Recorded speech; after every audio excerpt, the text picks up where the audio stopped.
Hello, ladies and gentlemen. It's June 27th, 2013, and it is my birthday. Welcome to Day 9 Storytime, and I'd like to tell a story. Once upon a time, it was third grade. Whoa! That's right. I am not just a being from the internet that spontaneously formed via StarCraft ideas and body hair. I was once a wee little lad.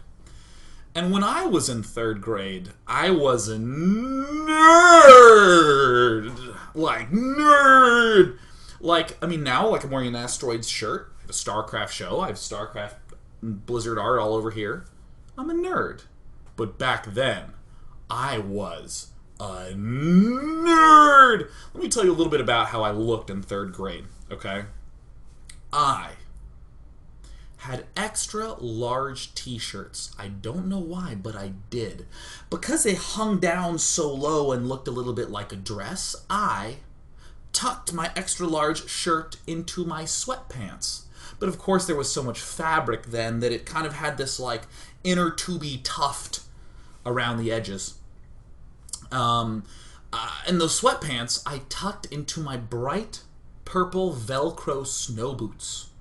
In tuck, all the way down. In fact, my Velcro snow boots I would play with during class. So they would go like, just play with them all day. I had huge, gigantic glasses, like needlessly large.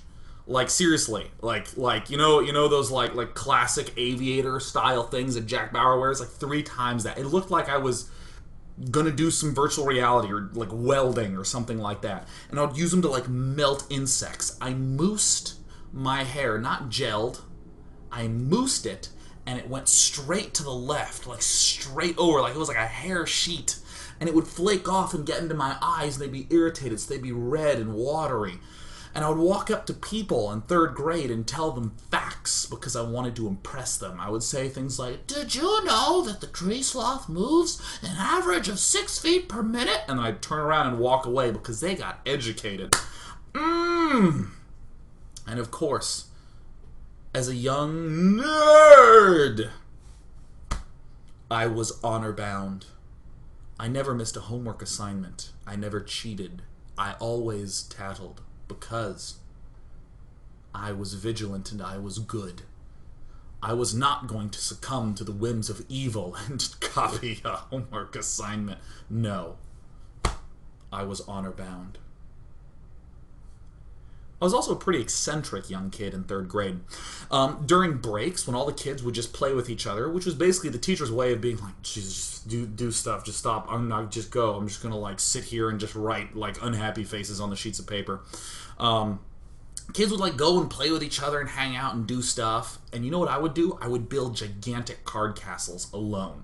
Huge, sweeping and people would come up to me and be like, Sean, can I play with you? And I'd be like, fuck no, this is my card palace. I built this. You just want to step in and take credit and say we built it.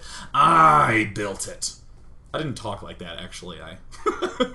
I'm not like a third grader who's like, fuck off, bitch. This is my cards. Like I didn't actually do that. What I actually did was far crueler.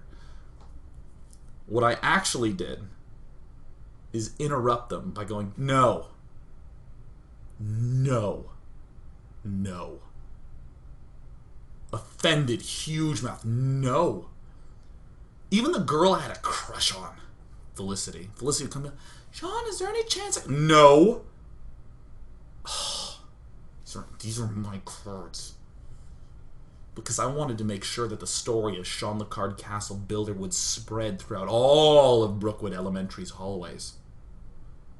I was to be king. The only thing they'd ever get out of me was facts. And it's interesting because even though nothing actually matters from third grade, I don't even remember what I learned. I know none of it. Identity is pretty big in third grade, isn't it? Identity is a pretty significant thing when you're that age. And it's always kind of silly. I think that the yearbook really encapsulates everything that's wrong with how people think about third grade as a third grader.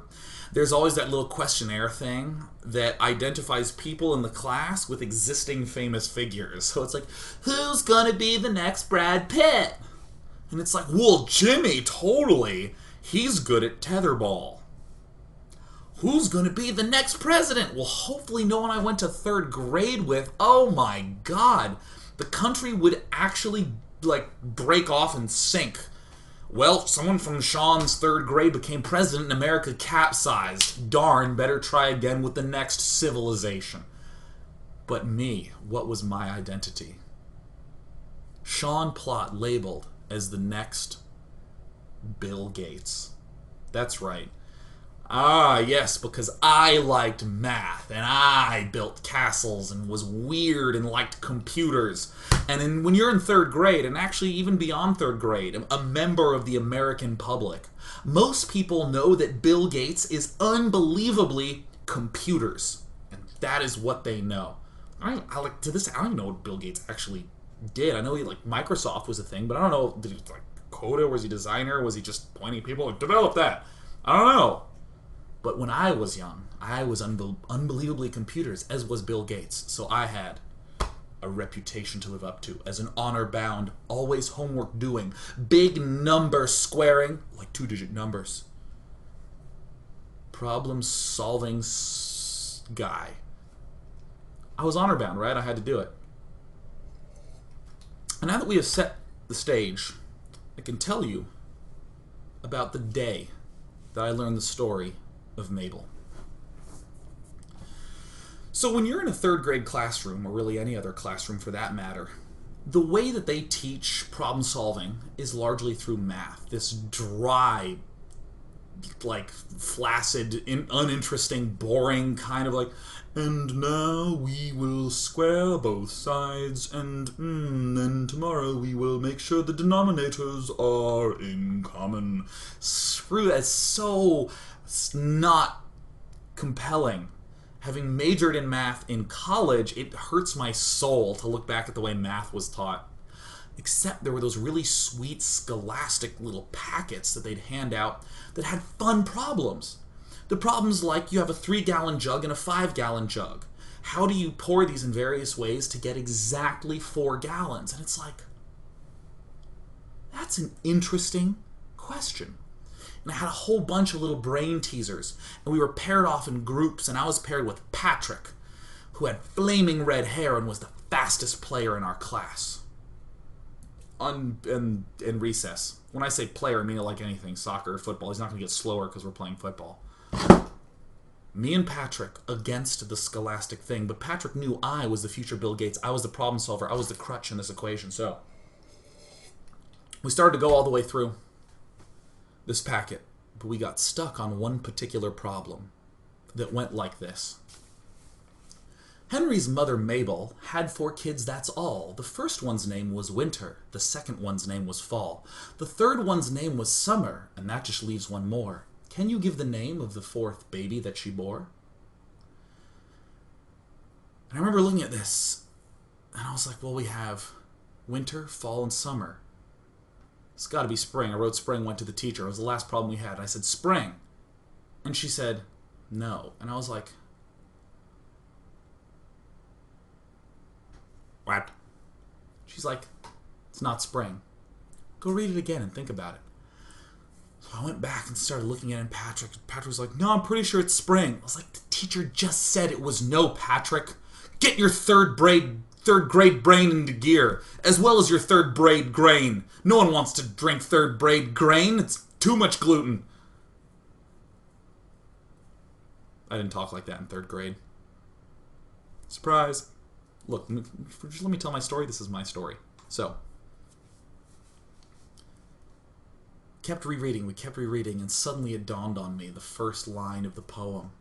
Henry's mother, Mabel, had 4 kids, that's all. Henry's mother, Mabel. Henry was the name of the 4th child. Got him! Boom! The flam! The flickety flam, flam, flam, flam.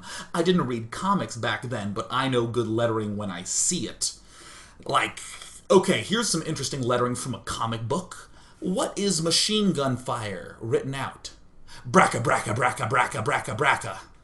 Or if you're reading Ultimate Spider-Man, what happens when he scrapes down a window? Well, it's scrape. Not that interesting. Explosions, boom, punches, pow, and epiphanies, deflam, deflam, deflickety flam. And I was like, I actually am going to be Bill Gates. I bought into the lie. I bought into the identity forged in the 2nd grade yearbook, carried through now till 3rd grade. Henry was the answer. Went to the teacher and I said, is it Henry? And she went, that's right. Now, work quietly on something else while all the other kids try to figure it out.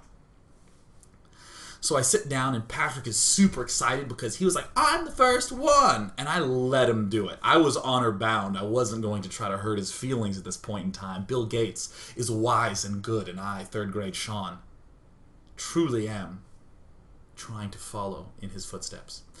So I let him get that excitement, and then all of a sudden Amanda comes up to me. Amanda got stuck, and Amanda comes up to me and says, Sean, we can't figure out the poem. We think it's spring. Ah! Apparently Amanda is a 17-year-old valley girl in this story. Anyways, Sean, what it... tell me. You know it. Tell me. God! I was like, well, I can't tell you, Amanda. That would be cheating. She's like, well, give me a hint. And I'm like, how do you give a hint in this circumstance? And then an idea popped into my head. And I said, Amanda, read the first line of the poem. And she looks at her paper and she looks at me and is like, okay, I read it. The answer is it should be spring, but it's not. And I'm like, read it out loud. And she goes, Henry's mother, Mabel, had 4 kids, that's all. Patrick starts giggling like, and I start to get all these like floods of testosterone, like the hair's like sprouting out of my chest because I'm realizing it's time for a power trip. And I'm like, read it again slowly. She's like, Henry's mother, Mabel, had 4 kids, that's all. And I'm like, read the first half of it.